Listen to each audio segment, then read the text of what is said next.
नमस्कार विद्यार्थियों। उम्मीद है कि आप सभी स्वस्थ होंगे और साथ में ही जो आपको वीडियोस भेजी जाती हैं उसको देख रहे होंगे, पढ़ रहे होंगे। अब ये मेरी उम्मीद है, पता नहीं ऐसा हो रहा है या नहीं हो रहा, बट हम तो शेड्यूल के अकॉर्डिंग कह लो या जो भी हमें टाइम टेबल अवेलेबल हुआ है कॉलेज की तरफ से उसके अकॉर्डिंग आपको वीडियो सेंड कर रहे हैं। तो हम तो यही होप करते हैं कि आप सभी इसका फ़ायदा उठा रहे होंगे। तो स्टूडेंट्स, आज हम पढ़ने वाले हैं हमारी यूनिट 3 के सेकंड पार्ट के अंतर्गत स्कोप पढ़ेंगे असेसमेंट का। और इसके आगे आपको ऐसा ही, जैसा आपको स्लाइड पे दिखाई दे रहा है, ऐसा ही सेम आपको सिलेबस में लिखा हुआ दिखाई देगा। स्कोप टीचर मेड स्टैंडर्डाइज्ड, क्षेत्र अध्यापक निर्मित प्रमाणीकृत। ठीक है, ये इसका हिंदी मीनिंग हो गया। तो हमने ये जो टॉपिक पढ़ना है ये हमारी यूनिट 3 के सेकंड पार्ट यानी बी भाग में आपको, बी पार्ट में आपको दिखाई देगा। इसी में ही बी पार्ट में ही हमने जो असेसमेंट्स पढ़ी थी, फॉर्मेटिव, समेटिव, डायग्नोस्टिक, प्रोग्नोस्टिक, वो सारी भी इसी में ही आती थी। और इसके अलावा भी इसी 3rd यूनिट के सेकंड बिंदु में या सेकंड पॉइंट के अंदर एक चीज़ और आएगी और वो आएगा क्लासिफिकेशन। क्लासिफिकेशन एट्रीब्यूट मेजर्ड, जिसमें हम अचीवमेंट पढ़ेंगे, एटीट्यूड पढ़ेंगे और एप्टीट्यूड पढ़ेंगे। ठीक है, यानी ये जो 3rd यूनिट का जो ये जो दूसरा बिंदु, दूसरा भाग है, विभाग है, ये थोड़ा बड़ा है। जो हमने 4 प्रकार की असेसमेंट देखी वो भी इसी में ही आती थी, आज का टॉपिक भी इसी में ही है और इसके बाद जो हमारी अगली क्लास होगी उसका टॉपिक भी सेम ही होगा और शायद उससे अगली भी सेम ही होगी। ठीक है, तो ये थोड़ा सा 3rd यूनिट का जो दूसरा भाग है वो थोड़ा बड़ा है, तो इससे हमें इसी हिसाब से अच्छे से तैयार करना होगा। तो इसका मतलब ये होता है ना कि 3rd यूनिट में से ये वाला जो बिंदु है ये बड़ा है, तो इसका मतलब एग्ज़ाम में इसमें से क्वेश्चन आने के चांस भी रहेंगे। तो इसी हिसाब से हम इसको अच्छे से करेंगे।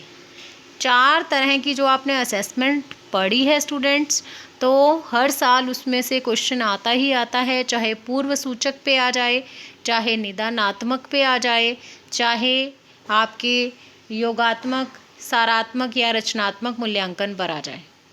ठीक है, रचनात्मक मतलब फॉर्मेटिव असेसमेंट, रचनात्मक, विकासात्मक, रचनाशील, विकासशील, ये सब मैंने आपको नाम बता दिए थे, फॉर्मेटिव के ही हैं। और सारात्मक और योगात्मक किसके नाम हैं? तो ये नाम है समेटिव के। तो इनमें से एक ना एक क्वेश्चन आता ही आता है। ठीक है, तो चलिए आज हमने पढ़ना है क्षेत्र। क्षेत्र किस चीज़ का? टीचर मेड टेस्ट का और स्टैंडर्डाइज्ड टेस्ट का। अब बच्चों, क्षेत्र क्या होता है? मतलब जहाँ पे काम किया जाना है। और इसके आगे हमें ये बताया है टीचर मेड और स्टैंडर्डाइज्ड, यानी आकलन के क्षेत्र में टीचर मेड ऐसे कौन से टूल्स हैं, ऐसे कौन से उपकरण हैं जो काम करते हैं, और इसके अलावा ऐसे कौन से प्रमाणीकृत टूल्स हैं, उपकरण हैं, परीक्षण हैं, टेस्ट हैं जो कि आकलन के क्षेत्र में, आकलन के फील्ड में काम करते हैं, उनके बारे में जानना ही है इस टॉपिक में। हमने इस टॉपिक का काम ही यही है कि यहाँ क्षेत्र की बात की है। क्षेत्र मतलब एरिया। ठीक है, आकलन का जो एरिया है, आकलन का जो क्षेत्र है, उसमें किस तरह से अध्यापक निर्मित टूल्स कह लें, उपकरण कह लें, या टेस्ट कह लें, परीक्षण कह लें, कुछ भी कह लो आप उसे, वो काम करते हैं। और किस तरह से जो प्रमाणीकृत परीक्षण होते हैं वो काम करते हैं। देखो बच्चों, अध्यापक निर्मित परीक्षण और प्रमाणीकृत परीक्षण में क्या अंतर होता है, तो वो आप पढ़ चुके हो सेकंड यूनिट में। पढ़ाया था ना मैंने आपको, standardized and teacher made test, second unit के सेकंड पार्ट में हमने ये बात की थी।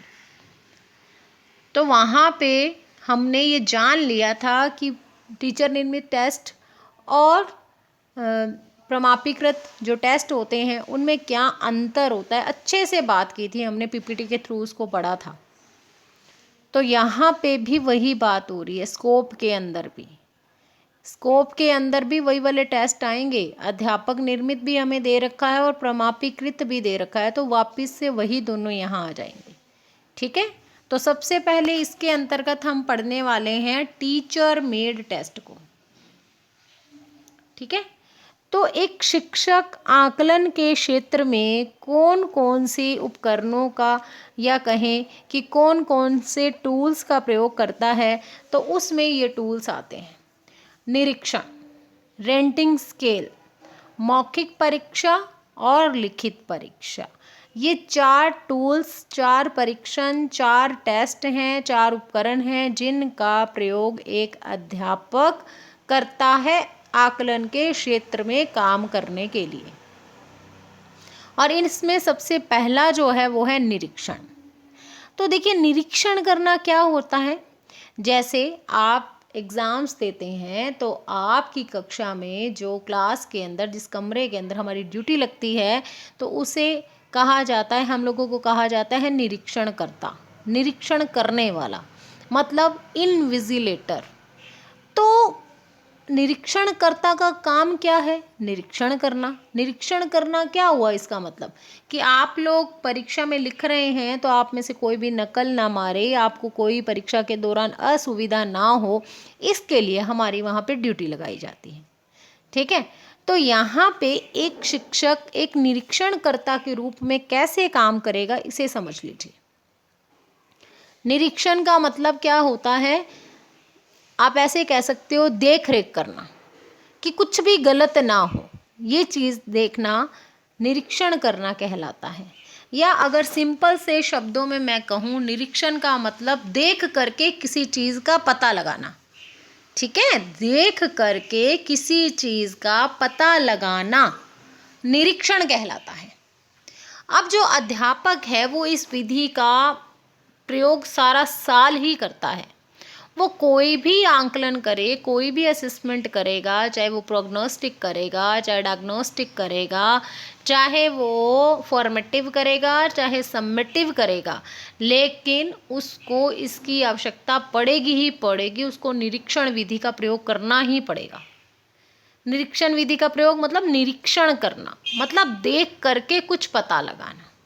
ठीक है, जैसे प्रोग्नोस्टिक की ही बात करते हैं तो पूर्व सूचक में क्या करता है टीचर, बच्चे को कहाँ तक क्या पता है उसका पता लगाता है ना। पढ़ाने से पहले पूर्व सूचक का मतलब यही था, पूर्व सूचनाएं प्राप्त करना, शिक्षण से पूर्व सूचनाएं प्राप्त करना।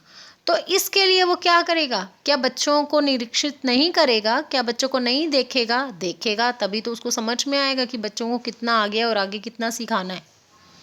निदानात्मक में तो इसकी और भी ज़्यादा इम्पोर्टेंस बढ़ जाती है, क्योंकि डायग्नोस्टिक असेसमेंट तब तक नहीं हो पाएगी जब तक कि उसको निरीक्षित करके, निदानात्मक का मैंने अर्थ क्या बताया था आपको, कारणों का पता लगाना, कि बच्चे को अगर कोई प्रॉब्लम है, बच्चा अधिगम नहीं कर पा रहा है, बच्चे की ग्रोथ नहीं हो पा रही है स्टडी में, तो उसके रीजंस पता करने कि आखिर क्या कारण है ऐसा ना होने का। तो जब तक बच्चे को हम निरीक्षित नहीं करेंगे, जब तक हम बच्चे को देखेंगे नहीं, तो कारण पता कैसे चल पाएंगे। फिर उसके बाद फॉर्मेटिव में भी ऐसा ही है। फॉर्मेटिव में हम क्या करते हैं, हम बच्चे की जो ये कह सकते हैं जो योग्यताएं हैं उसका पता करते हैं, उसके अंदर जो चीज़ें उसको आती हैं उसके बारे में जानते हैं कि बच्चे को आखिर बच्चा कितना कुछ सीख चुका है। ठीक है, बच्चा कितना कुछ सीख चुका है। और इसके अलावा अगर हम ये बात करें कि ये जो आकलन है वो छात्रों में एक लोकतांत्रिक या फिर विकासशील प्रक्रिया का विकास करता है। फॉर्मेटिव, हम ये सारा कुछ पढ़ चुके हैं कि इसमें प्रमाण इकट्ठे किए जाते हैं। इसके अलावा क्या किया जाता है, इस आकलन में ऐसी स्थिति उत्पन्न की जाती है जिसमें कि वाद विवाद कराया जाता है, बच्चे को पता होता है, बच्चा खुद भी अपना आकलन करता है, बच्चे के सहपाठी भी उसका आकलन करते हैं। ये सारे बिंदु हम फॉर्मेटिव में पढ़ चुके हैं। और जब हम बात करें सम्मेटिव की, तो वहाँ पे तो मैंने लेटेस्ट ही जाना कि बच्चे की शैक्षिक भी गतिविधियाँ देखी जाएंगी, व्यक्तिगत भी देखी जाएंगी और व्यवहारिक भी देखी जाएंगी। प्रोफेसर एस के दुबे की परिभाषा ने हमें बहुत कुछ स्पष्ट किया है। तो इस तरह से जो निरीक्षण है ना, वो चाहे कोई भी आकलन कर लो, वहाँ पे प्रयोग उसका होना ही होना है। इस विधि को आप इग्नोर नहीं कर सकते हो। निरीक्षण विधि का प्रयोग तो अध्यापक निर्मित परीक्षण जब भी आएंगे ना, उसमें 1 नंबर पे आएगा। आप ये देखो, आप आकलन नहीं भी कर रहे हो, आप क्लास में शिक्षण करा रहे हो बच्चों, तब भी क्या होता है, क्या आप निरीक्षण विधि का प्रयोग नहीं करते? निरीक्षण विधि का प्रयोग ही तो करते हो जब आप क्लास में पढ़ा रहे होते हो, तब भी तो जब आपके स्टूडेंट्स आपके पढ़ाने के दौरान ध्यान नहीं दे रहे होते, क्लास में बातें कर रहे होते हैं, इधर उधर देख रहे होते हैं, तब आप उनको रोकते हो कि नहीं रोकते हो? रोकते हो ना। इस कैसे पता चलता है आपको? आप इसी विधि का प्रयोग कर रहे होते हो उस टाइम पे। तो एक शिक्षण निरीक्षण विधि का प्रयोग पूरा टाइम करता है। अब इससे होता क्या है, इस विधि से बालक की बौद्धिक क्षमता का पता चलता है। ठीक है, बालक की बौद्धिक क्षमता का पता लगाया जा सकता है निरीक्षण विधि से। और निरीक्षण क्या ज्ञात करता है कि क्या बालक सभी परिस्थितियों का सामना करने के लिए तैयार है या नहीं है, तो ऐसा भी इससे पता लगाया जा सकता है। ठीक है, तो ये जो निरीक्षण विधि है ना बच्चों, ये सभी स्तर पर उपयोगी है। आप ये ना सोचें कि छोटे बच्चों को जो है निरीक्षण विधि की ज़रूरत पड़ती है या छोटी क्लासेस में पढ़ाने वाले शिक्षक इस विधि का प्रयोग करते हैं। नहीं, सभी इसका प्रयोग करते हैं, प्रत्येक स्तर पर इसका प्रयोग किया जाता है। तो ये जो निरीक्षण विधि है वो सभी स्तर पर उपयोगी है। ठीक है, तो ये बहुत ही इम्पॉर्टेंट है। आप इसको सभी स्तरों पे यूज़ करते हो और प्रत्येक दिन के निरीक्षण में यूज़ करते हो। कोई भी ऐसा दिन नहीं होता जब शिक्षण के दौरान इसका प्रयोग ना हो। होल डे मैं ये कह सकती हूँ कि अध्यापक जितने भी घंटे स्कूल में रहेगा वो अपने विद्यार्थियों पर, स्टूडेंट्स पर इस विधि का प्रयोग करता रहता है, उनका निरीक्षण करता रहता है। ठीक है, ये हो गई निरीक्षण की बात। अब है रेंटिंग स्केल। रेंटिंग स्केल में क्या होता है कि बालक किसी भी वस्तु में गुण या दोष देखता है। ठीक है, बालक प्रत्येक वस्तु में गुण या दोष देखता है और हमें ये देखना है कि क्या वो इसमें दक्ष हुआ है या नहीं हुआ। ठीक है, क्या वो इसमें दक्ष हुआ है कि नहीं हुआ का मतलब क्या है कि बालक को गुण और दोष में अंतर करना आया है या नहीं आया। हमने ये चेक करना है कि बालक इस काम में समर्थ हुआ है या नहीं हुआ, या फिर बालक के अंदर हमने जिन कौशलों का विकास करना था क्या उन कौशलों का विकास बालक में हो चुका है। तो रेंटिंग स्केल के द्वारा रेंटिंग देना। बच्चों, रेंटिंग देना क्या होता है, सीधी सी एक बात समझ लो। आजकल हम मोबाइल में कोई ऐप डाउनलोड करते हैं तो वो जब ऐप हम यूज़ करते हैं तो बार बार हमसे रेंटिंग्स मांगी जाती है। ठीक है, एक तो आप इसी तरह से समझ लो, मतलब क्या कि वो ऐप किस स्केल की है, आपके द्वारा जो रेंटिंग मिली हुई है वो आगे कस्टमर्स को हेल्प करेगी ना, ये हम ये कह सकते हैं यूज़र्स को हेल्प करेगी। तो इस ऐसे समझ लो, स्टार्स पूछे जाते हैं कि 5 स्टार दोगे, 2 स्टार दोगे, 1 स्टार दोगे, 4 दोगे, 3 दोगे, तो इस तरह से स्टार्स दिए जाते हैं। और इसी तरह से सब ने अपनी अपनी वेबसाइट्स बना रखी होती हैं और उन वेबसाइट्स पर जो है ये रेंटिंग का काम चलता है। फिर ऑनलाइन परचेजिंग करते हैं तब भी जो अलग अलग ऐप्स हैं ऑनलाइन शॉपिंग के वो भी रेंटिंग मांगते हैं। नीचे हमें जो है उसके बारे में जो हमने ख़रीदा है उसकी रेंटिंग देनी होती है कि ठीक है हमने ये वाले कपड़े मंगवाए थे या जूते मंगवाए थे या कुछ भी है, तो आपका क्या एक्सपीरियंस रहा, उसके आधार पर आप जो है उसको रेंटिंग देते हो, स्टार्स देते हो। तो आप रेंटिंग को ऐसे ही मान करके चलो कि आपको वो चीज़ कितनी पसंद में आई है। ठीक है, तो यहाँ पे अध्यापक क्या करता है, उसने क्लास में पढ़ा दिया और पढ़ाने के बाद वो एक स्केल तैयार कर लेता है उसे ये लगा कि जब वो पढ़ा देगा इस टॉपिक को तो उसके विद्यार्थियों में ये चीज़ें या ये कौशल आ चुके होंगे, या उसके विद्यार्थी इन इन चीज़ों में इन कामों में दक्ष हो चुके होंगे, कुशल हो चुके होंगे। अब उसने क्या किया, एक स्केल तैयार कर लिया। अब स्केल तैयार करने के बाद अब वो क्या कर रहा है, अब वो इसी रेंटिंग स्केल विधि का प्रयोग करके और उनको चेक कर रहा है कि क्या ऐसा हुआ है या नहीं हुआ, या फिर हुआ है तो किस स्तर तक हुआ है। ठीक है, ये है रेंटिंग स्केल।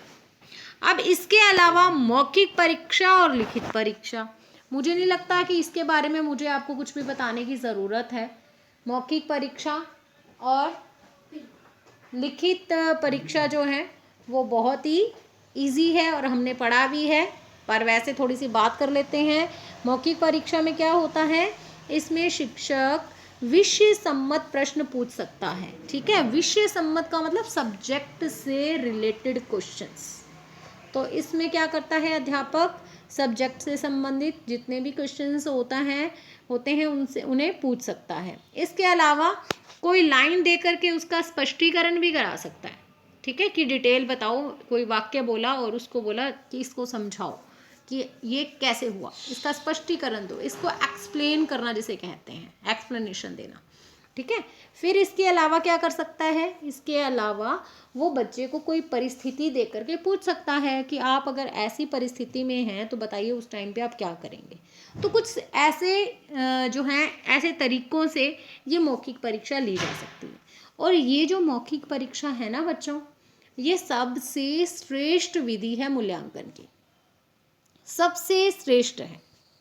ठीक है, कैसे श्रेष्ठ क्यों है, क्योंकि देखो शिक्षक ने क्या पता लगाना है कि उसने जो बालक को पढ़ाया है उसका बालक पर कितना और कैसा असर हुआ है। यही देखना है ना कि बालक ने अधिगम किया कि नहीं किया, बालक का विकास हुआ है कि नहीं हुआ, बालक ने कुछ नया सीखा है कि नहीं सीखा, यही तो जानना है। तो ये जो मौखिक परीक्षा विधि है ना, ये इसके लिए बेस्ट विधि है। बेस्ट विधि का मतलब ये है कि इससे अच्छी जो है वो लिखित परीक्षा को इससे अच्छा नहीं माना जाता है, मौखिक को ही अच्छा माना जाता है।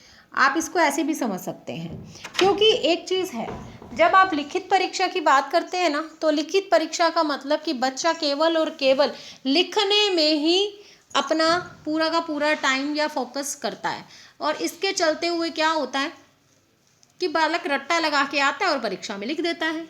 ऐसा ही होता है ना।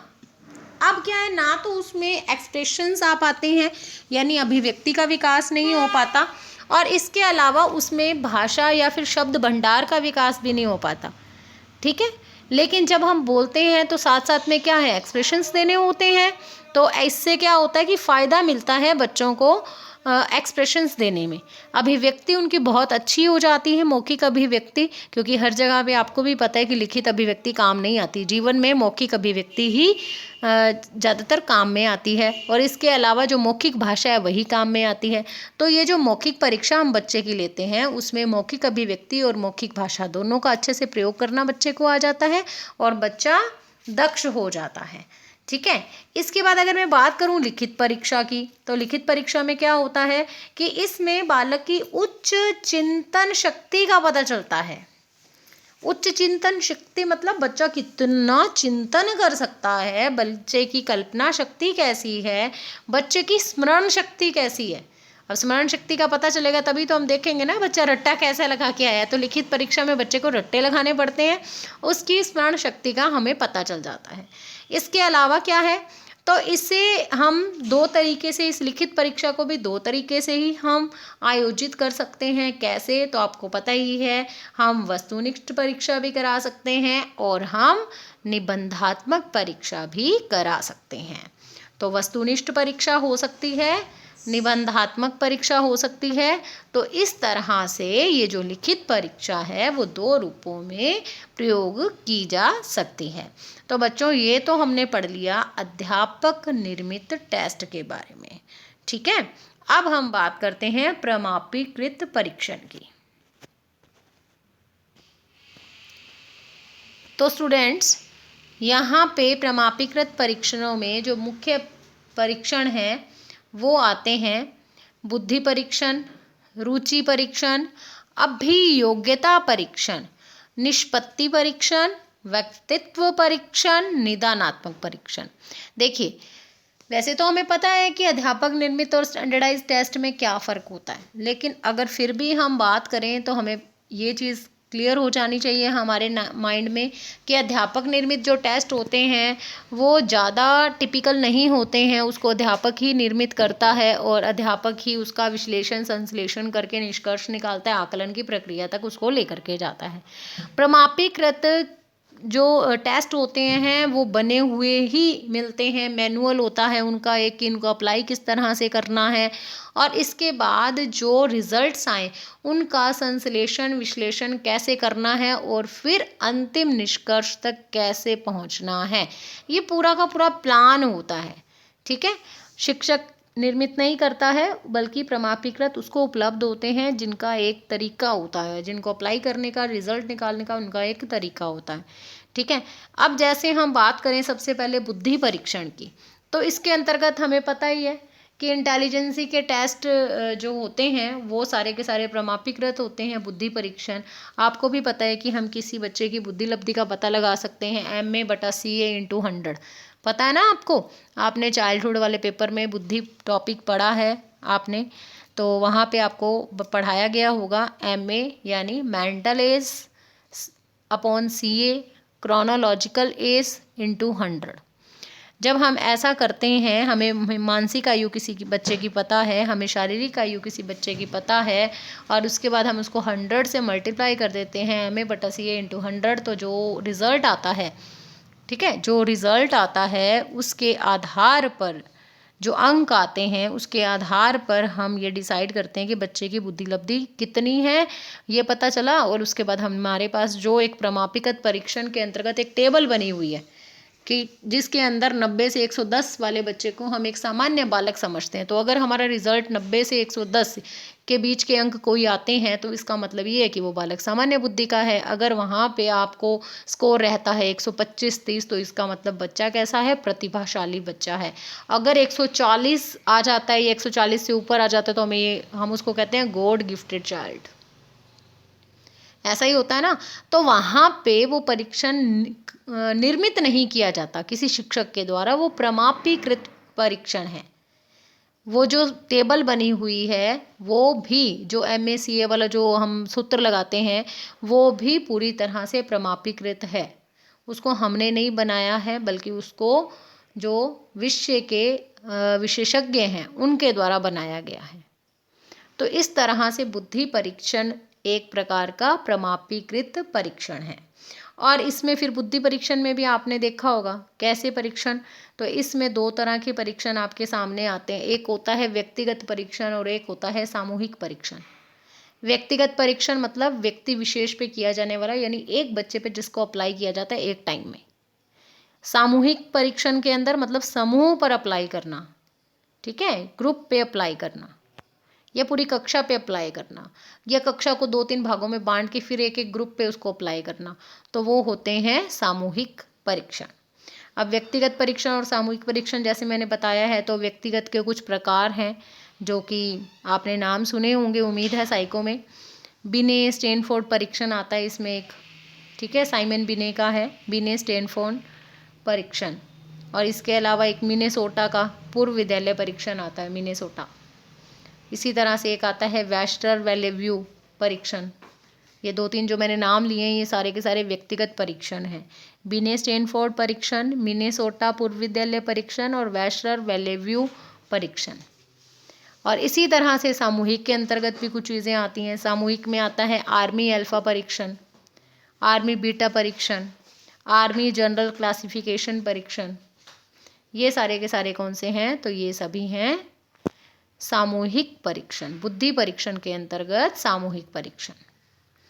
अब अगर मैं बात करूँ रुचि परीक्षण की, तो इसमें हम क्या करेंगे, इसमें हम बालक की रुचि का पता लगाएंगे, रुचि क्या है बालक की, ठीक है। इसके लिए भी बहुत सारे साइकोलॉजी में टेस्ट बने हुए हैं बच्चे की रुचि को चेक करने के, ठीक है।